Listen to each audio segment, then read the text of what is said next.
sacrifice one activity.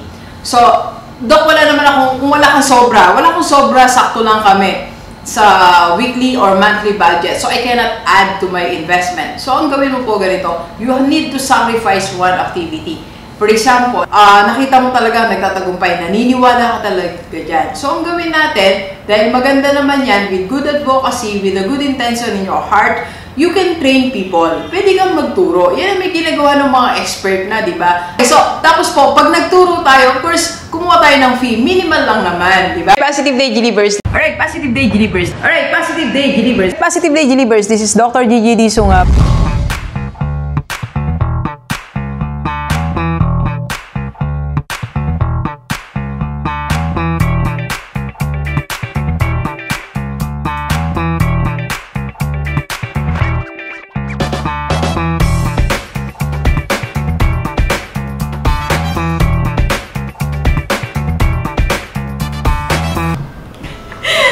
Positive Day Gilibers, this is Dr. Gigi Disunga from Rockstar Holding Corporation. Magandang umaga sa lahat ng mga Gilibers natin. And doon sa first time po tayo panood sa YouTube channel, thank you very much. Please subscribe. Click mo na po yan, Doc Gigi Disunga. Sa lahat ng gusto magpa-coach kayo, Doc, or if you need a speaker for your seminar, pwede na tayo face-to-face coaching and seminar.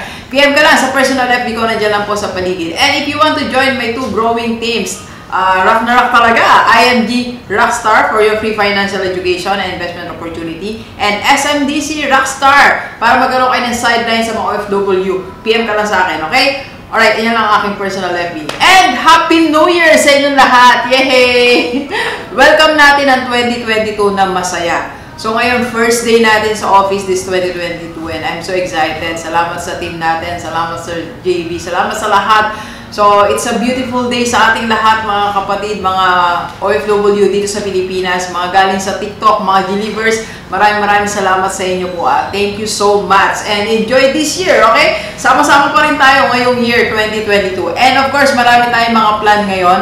Like every Thursday and Friday and Saturday, nasa Pampanga tayo. So, sa lahat ng mga gustong mamit tayo sa Pampanga for your coaching. And maraming iba, if you want to have discussion with the Rockstar, PM ka lang, okay? Meron na po tayo dong space. Home office muna tayo, alright? Okay, so ngayon pag-usapan natin ang investment. So sa lahat ng mga wala pa investment, Doc, wala pa ako investment, you should start, okay? So, Doc, anong i-start ko yan? I can help you, mag-PM ka lang, okay? Doon naman sa mga may investment na. So, ang challenge ko ngayon sa inyo, 2022, is to increase the rate of your investment, okay? So, dapat kasi gawin natin siyang goal, okay? Doon sa mga wala, gawin mo siyang goal. Kasi pag goal, you are exerting effort para magawa siya, alright? At kung meron ka naman existing na investment, gawin mo siyang goal na mag-increase ang rate. Alright? Kasi, ulitin ko, pag goal kasi siya, meron tayong target, meron tayong gustong gawin para matupad siya. Meron tayong mga specific na activities. Okay? So, let's go? Let's go na! Habang tayo mag-coffee tayo, get your pen and notebook po and your coffee. Sabayan nyo si Rockstar. Okay, so, unang-una po. Okay, ganito. Doon sa mga wala pa, sabi ko nga, you start. Okay? Doon sa mga meron, itong gawin nyo.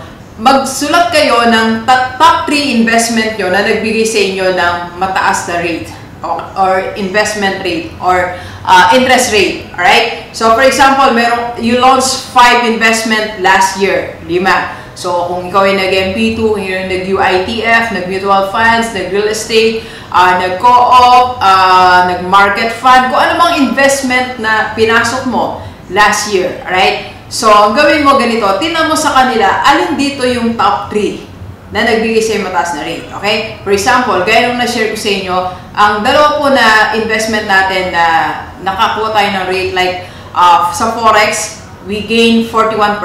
Okay? That much, diba? Hindi naman malaking pera natin, pero at least the rate is high.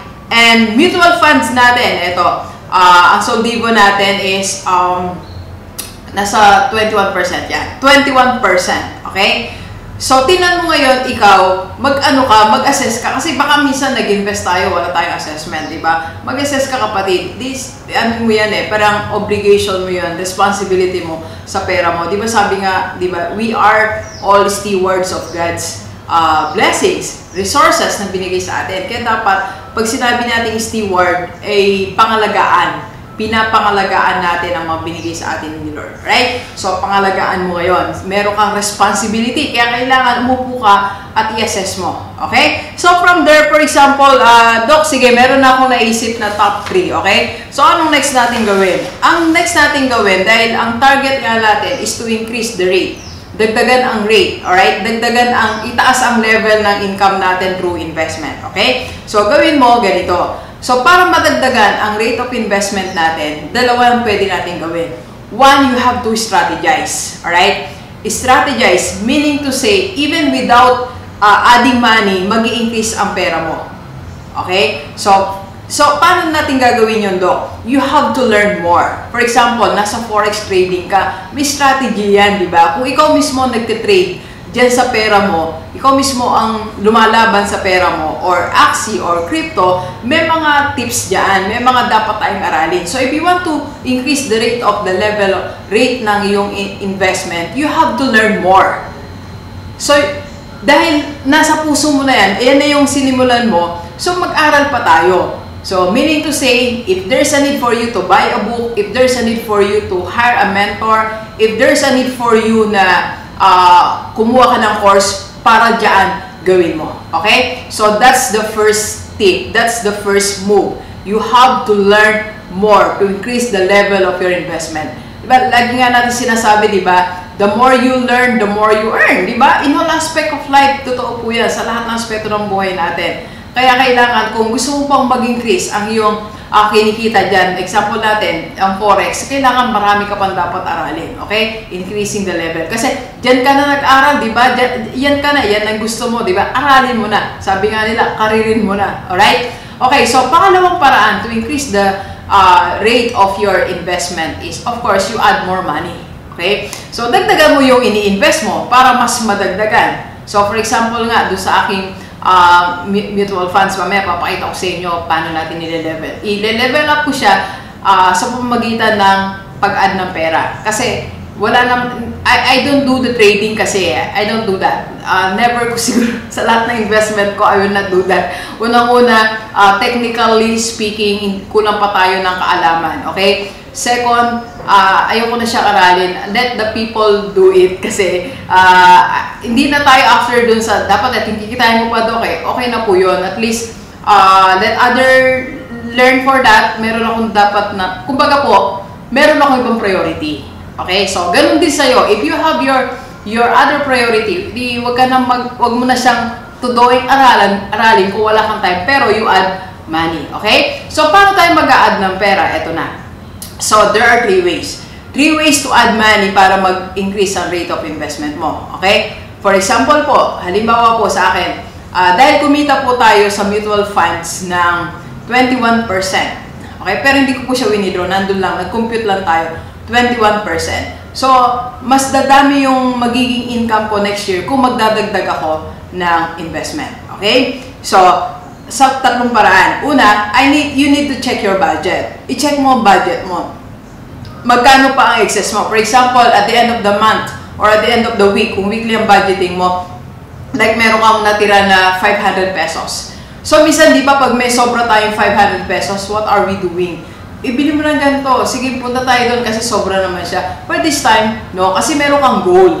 So, you add that to your kung mutual funds. Kasi like for us, di ba, member po ako ng IMG. So, partner namin ng Soldivo. So, kami mismo, DIY po kasi siya.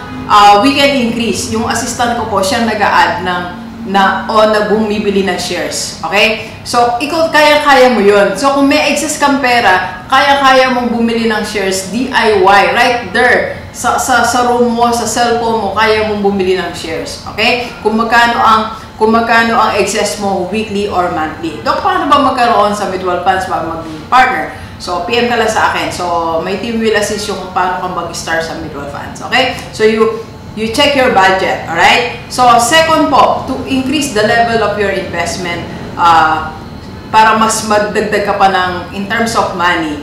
So, how to add capital for your investment. Second po is ito. You need to sacrifice one activity. So, Dok, kung wala kang sobra, sakto lang kami. sa weekly or monthly budget. So, I cannot add to my investment. So, ang gawin mo po ganito, you need to sacrifice one activity.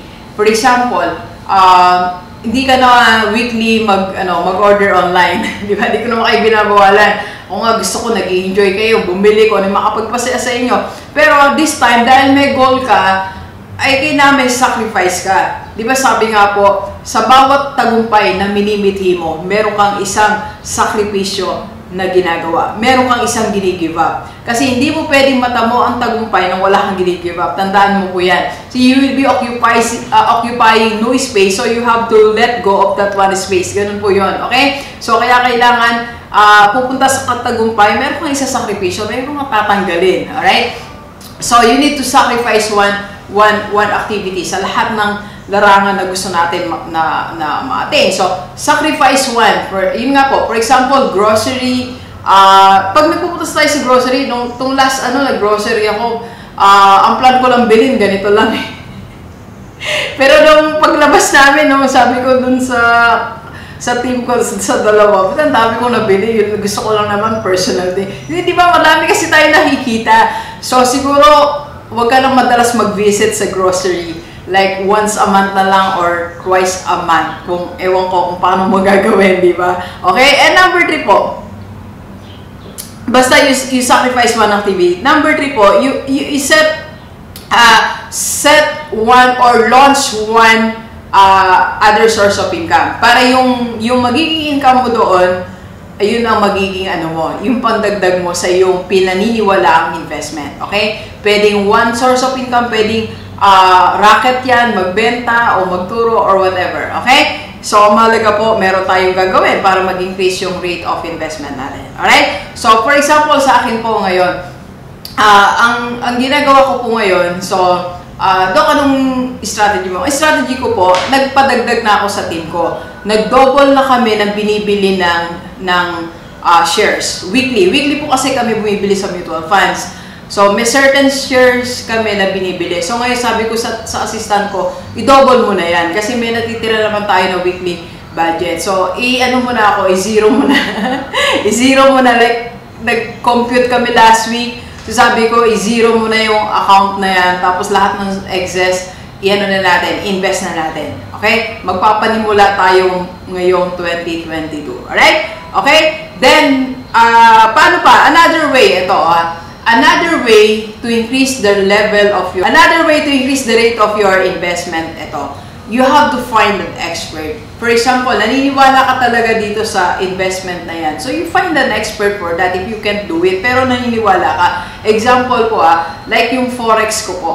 So, ang forex nga natin dahil kumita ng 41%, I'm not trading it. So, ngayon, pinull out ko po siya. Ngayon, ready ako. I'm looking for an expert. Announcement. I'm looking for an expert na i-trade ang pera natin for that. For Forex. Naniniwala din po kasi ako sa Forex. Naniniwala ako sa mutual funds. Naniniwala din ako sa Forex. Naniniwala din ako sa crypto, sa Axie.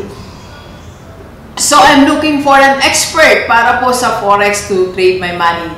Okay, so, pag meron, yan, iti-trade ko, mag-usap kami dalawa. Okay? So, ganun din po gawin nyo. For example, Doc, eto, kumita ako sa Axie, kumita ako. Pero gusto ko siyang mas kumita pa.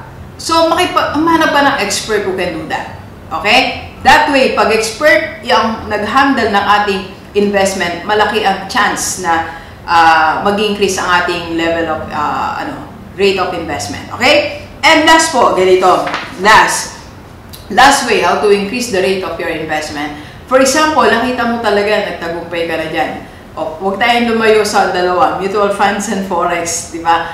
So, nakita mo talaga, nagtatagumpay, naniniwala ka talaga dyan. So, ang gawin natin, dahil maganda naman yan, with good advocacy, with a good intention in your heart, you can train people. Pwede kang magturo. Yan may ginagawa ng mga expert na, di ba? After they earn money from forex, from mutual funds, from trading, from this type of investment. So, what they are doing is they are training people. Nakikita naman natin sa mga ads, di ba? O, meron kaming webinar, ganito. You can join my course, di ba? It's okay. Walang masama po doon. na magturo ka kung napatunayan mo, kaya mo na siya. Okay? So, tapos po, pag nagturo tayo, of course, kumuha tayo ng fee. Minimal lang naman, di ba? For example, you earn like 10,000 from training people. Okay? Yung 10,000 mo, ilagay mo ulit dun sa investment na yun. Okay? Dun sa pinaniniwalaan mo investment. Okay? Dun lang yon. That's intended for that. Kasi, gumawa ka ng akbang para madagdagan po ang capital mo.